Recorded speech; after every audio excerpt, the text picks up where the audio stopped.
शांति। आज है 20 अक्टूबर, शिव बाबा की साकार मुरली।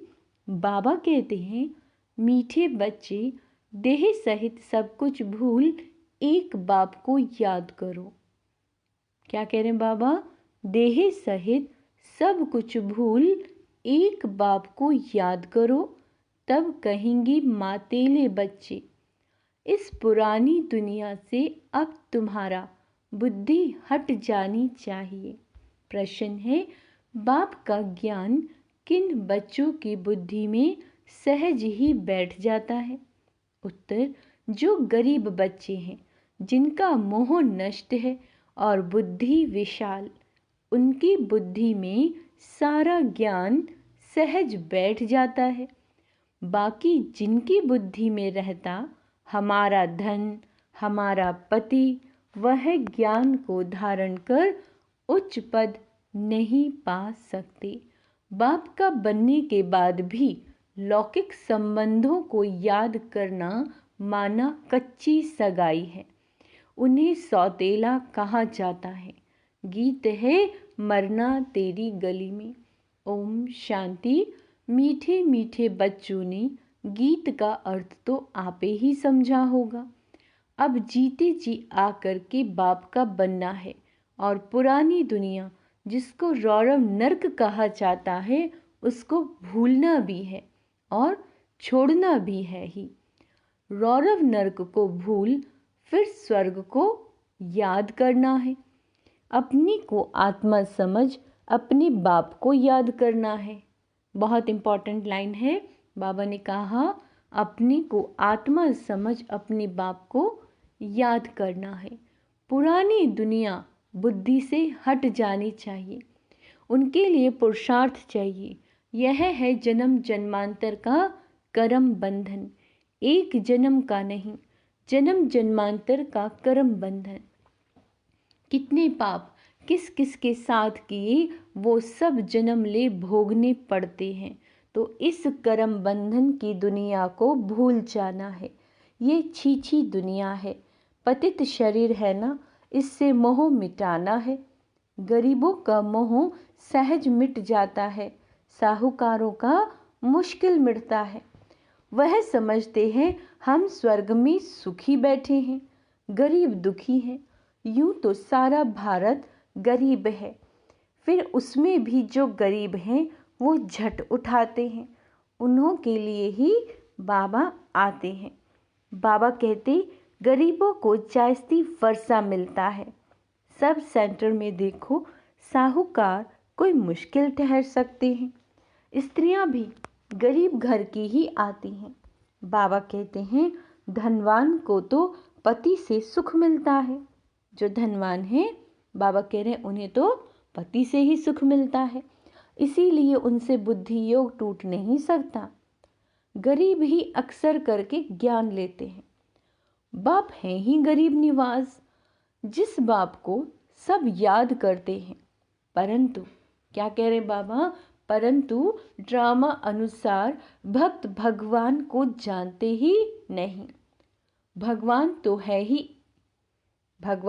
ही भक्तों का रक्षक, भक्ति का फल देने वाला, सद्गति दाता एक बाप है।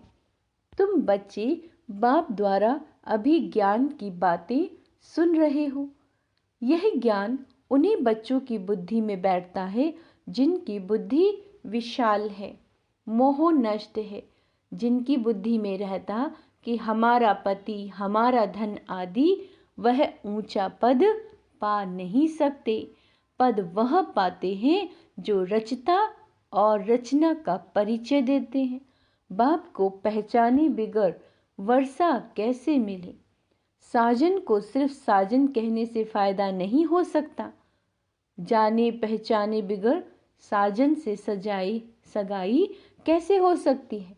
कन्या की सगाई होती है तो उसके चित्र आदि दिखाते हैं, फलाने का बच्चा है, यह ऑक्यूपेशन है, आगे दिखलाते नहीं थे, ऐसे ही शादी करा देते थे। तो भी उनका ऑक्यूपेशन तो बताते हैं ना। यहाँ कोई कोई बच्चे अपने बाप को अथवा साजन को जानते ही नहीं, तो सगाई कैसे हो? नंबर वार हैं, कईयों की कच्ची सगाई है। पारलौकिक साजन को याद नहीं करते, लेकिन साजन को लौकिक और संबंधियों आदि को याद करते रहते, तो गोया कच्ची सगाई है। उनको सौतेले बच्चे कहा जाता है। पक्के को मातेले कहा जाता है। मातेले बच्चे बहुत थोड़े हैं। भट्टी में इतने पड़े, उनमें से कितने कच्चे निकल पड़े। अपने साजन को पहचानते ही नहीं। जैसे पारा हथेली पर ठहरता ही नहीं है ना, वैसे भी याद भी इतनी मुश्किल है। घड़ी घड़ी भूल जाते हैं। 25-30 वर्ष वाले भी पूरा याद नहीं कर सकते। तुम जानते हो, पारलौकिक साजन स्वर्ग के 21 जन्मों के लिए महारानी महाराजा बनने वाला है। सृष्टि के आदि मध्य अंत को जानने वाला है। सजनियों को इतना समझाते हैं तो भी बुद्धि में बैठता नहीं है। बुद्धि पुरानी दुनिया के बंधनों में भटकती रहती है। समझते नहीं कि मैं बंधन में हूँ। संबंध तो चाहिए एक का। अंडरलाइन करेंगे, संबंध तो चाहिए एक का, बाकी सब है बंधन। बच्चों को समझाया जाता है, एक से संबंध रखो। वह तुमको सृष्टि के आदि मध्य अंत की शिक्षा देते हैं। तुम जानते हो, आधा कल्प है ज्ञान कांड, आधा कल्प है भक्ति कांड। ज्ञान कांड में तो 21 जन्मों का वर्षा मिलता है। बाबा कहते हैं वहाँ सतो प्रधान, फिर सतो प्रधान से नीचे सतो में, फिर सतो से गिरकर रजों में आना है। अब सतो पूरा होता तो ज्ञान कांड पूरा हो। द्वापर से भक्ति शुरू होती, वहाँ भी पहले सतो प्रधान भक्ति होती है, फिर भक्ति भी सतो रजो तमो में आती है। व्यभिचारी होने से भक्ति फिर गिरती है। अब यह जानना और किसी को समझाना तो बहुत सहज है। तुम बच्चों को रौरव नरक से संबंध तोड़ एक से रखना है। एक बाप से संबंध रखने की प्रैक्टिस करो। बाप को याद करने से ही विकर्म विनाश होंगे। गरीब अच्छी मेहनत करते हैं तो बलिहारी गरीबों की हैं। बाप भी गरीबों पर बलिहार जाते हैं। शुरुआत में कितने गोप थे, कितनी माताएं थी, कितनी खत्म हो गए, बाकी थोड़े रहे हैं। माताएं भी थोड़ी रही। हाँ, कोई कोई साहूकार घर की भी रह गई, जैसे क्वीन मदर देवी आदि। अब तुम्हें मूल बात समझानी है कि जिस भगवान को सब याद करते हैं, उनका परिचय क्या है।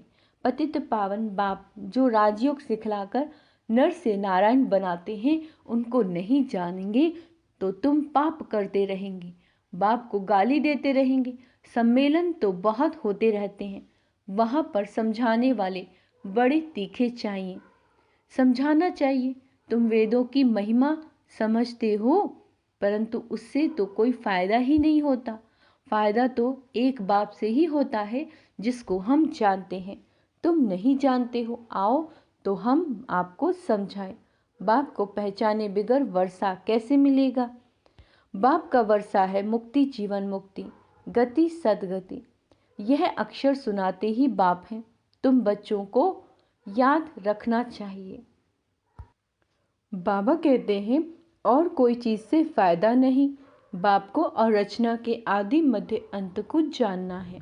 इसमें भी आधा कल्प है भक्ति कांड, आधा कल्प है सदगति ज्ञान कांड। भल सम्मेलन करते परंतु खुद ही मूंझे हुए हैं, समझते कुछ भी नहीं। तुम्हें सबको बाप का परिचय देना है। जब बहुतों को परिचय मिल जाएगा तब कहेंगे कमाल है। यह तो सारी सृष्टि के आदि मध्य अंत का राज चित्रों सहित बतलाते हैं। माताओं को बड़ा नशा रहना चाहिए। पुरुष मदद करने के लिए तैयार है, डायरेक्शन बाप देते हैं। करना कन्याओं माताओं को है।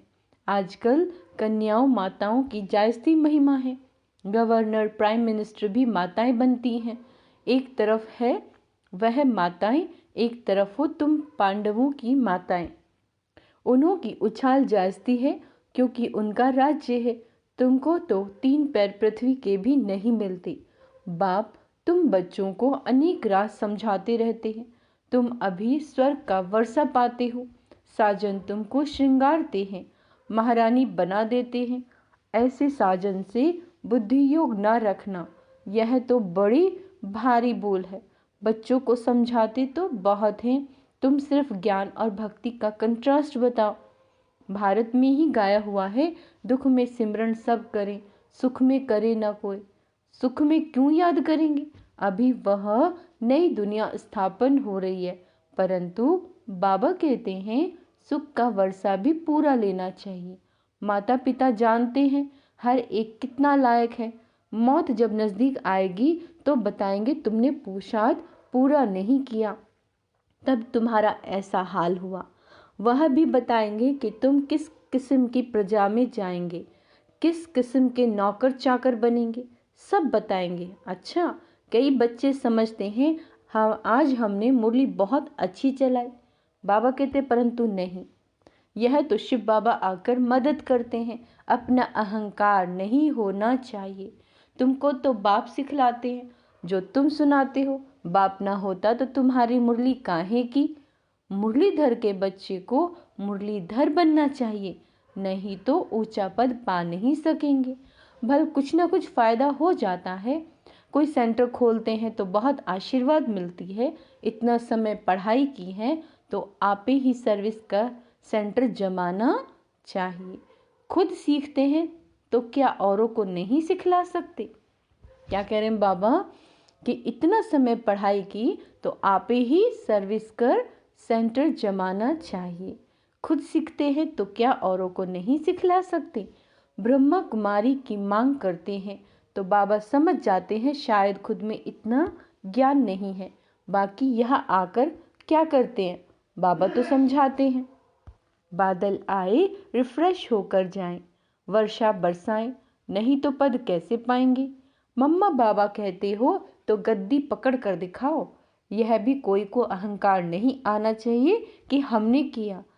तुम कुछ भी नहीं, बाबा कहते तुम कुछ भी न दो, बाबा तुमको कौड़ी के बदले हीरे देने से भी छूट जाएगा। अच्छा, मीठे मीठे सिकीले दे बच्चों प्रति माता पिता बाप दादा का याद प्यार और गुड मॉर्निंग। रूहानी बाप की रूहानी बच्चों को नमस्ते। हम रूहानी बच्चों की रूहानी बाप दादा को याद प्यार गुड मॉर्निंग नमस्ते। मीठे बाबा शुक्रिया, बाबा शुक्रिया। धारणा के लिए मुख्य सार, एक के साथ सर्व संबंध रख। बुद्धि योग अनेक बंधनों से निकाल लेना है। एक के साथ पक्की सगाई करनी है। बुद्धि योग भटकना नहीं है। दूसरा है बाप समान मुरलीधर बनना। मैंने मुरली चलाई, इस अहंकार में नहीं आना है। बादल भरकर वर्षा करनी है। पढ़ाई की है तो सेंटर जमाना है। वरदान, बाप को सामने रख, ईर्ष्या रूपी पाप से बचने वाली विशेष आत्मा भव। क्या कह रहे बाबा, बाप को सामने रख, ईर्ष्या रूपी पाप से बचने वाली विशेष आत्मा भव।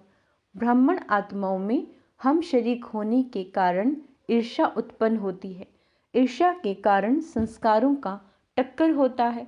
लेकिन इसमें विशेष सोचो कि यदि हम शरीक किसी विशेष कार्य के निमित्त बना है तो उनको निमित्त बनाने वाला कौन है।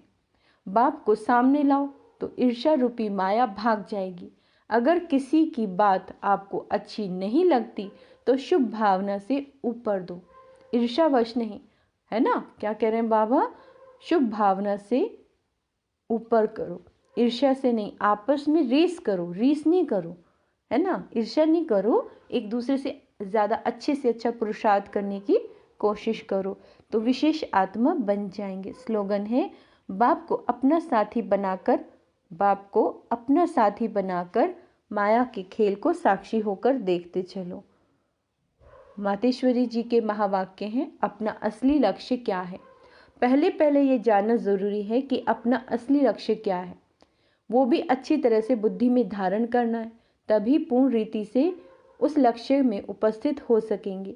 अपना असली लक्ष्य है, मैं आत्मा उस परमात्मा की संतान हूँ, असल में कर्मातीत हूँ। फिर अपने आप को भूलने से कर्म बंधन में आ गई। अब फिर से वो याद करने से, इस ईश्वरीय योग में रहने से अपने किए हुए विकर्म विनाश कर रहे हैं। तो अपना लक्ष्य हुआ, मैं आत्मा परमात्मा की संतान हूँ। बाकी कोई अपने को हम सो देवता समझ उस लक्ष्य में स्थित रहेंगे तो बाबा कहते हैं फिर जो परमात्मा की शक्ति है वो मिल नहीं सकती और ना फिर तुम्हारे विकर्म विनाश होंगे। अब यह तो अपने को फुल ज्ञान है, मैं आत्मा परमात्मा की संतान, कर्मतीत हो भविष्य में जाकर जीवन मुक्ति देवी देवता पद पाएंगे। इस लक्ष्य में रहने से वह ताकत मिल जाती है। अब यह जो मनुष्य चाहते हैं हमको सुख शांति पवित्रता चाहिए, वो भी जब पूर्ण योग होगा तभी प्राप्त होगी। बाकी देवता पद तो अपने भविष्य प्रारब्ध है, अपना पुरुषार्थ अलग है और अपनी प्रारब्ध भी अलग है, तो ये लक्ष्य भी अलग है। अपने को इस लक्ष्य में नहीं रहना कि मैं पवित्र आत्मा आखिर भगवान की बन जाऊंगी, नहीं, परंतु हमको परमात्मा के साथ योग लगाए पवित्र आत्मा बनना है। बाकी आत्मा को कोई परमात्मा नहीं बनना है। इस अविनाशी ज्ञान पर अनेक नाम रखे हुए, इस अविनाशी ईश्वरीय ज्ञान पर अनेक नाम धरे गए हैं। कोई इसे ज्ञान को अमृत भी कहता है, कोई ज्ञान को अंजन भी कहते हैं। अच्छा, गुरु नानक ने कहा ज्ञान अंजन गुरु दिया, कोई ने फिर कहा ज्ञान वर्षा भी कहा, क्योंकि इस ज्ञान से ही सारी सृष्टि हरी भरी हो जाती है।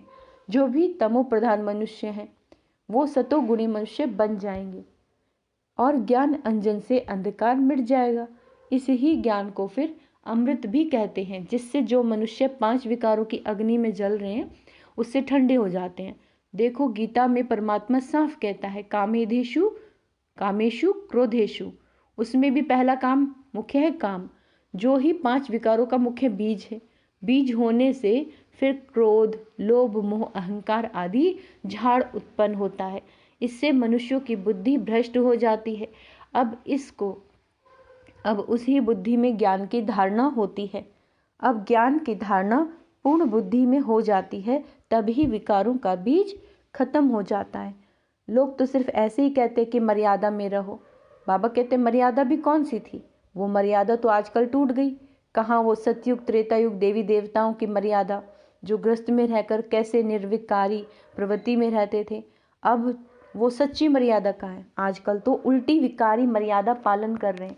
एक दो को ऐसे ही सिखलाते हैं कि मर्यादा में चलो। मनुष्यों का पहला क्या फर्ज है वो तो कोई नहीं जानता, बस इतना ही प्रचार करते हैं मर्यादा में रहो मर्यादा में रहो, मगर इतना भी नहीं जानते कि मनुष्य की पहली मर्यादा कौन सी है। मनुष्यों की पहली मर्यादा है निर्विकारी बनना। अगर कोई से ऐसे पूछा जाए तुम इस मर्यादा में रहते हो तो क्या कह देते हैं? आजकल इस कलयुगी सृष्टि में निर्विकारी होने की हिम्मत नहीं है। अब मुख्य से कहना है मुख से कि मर्यादा में रहो निर्विकारी बनो, इससे तो कोई निर्विकारी बन नहीं सकता।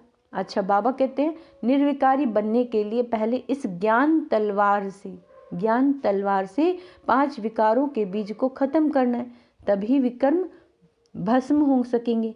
अच्छा, ओम शांति।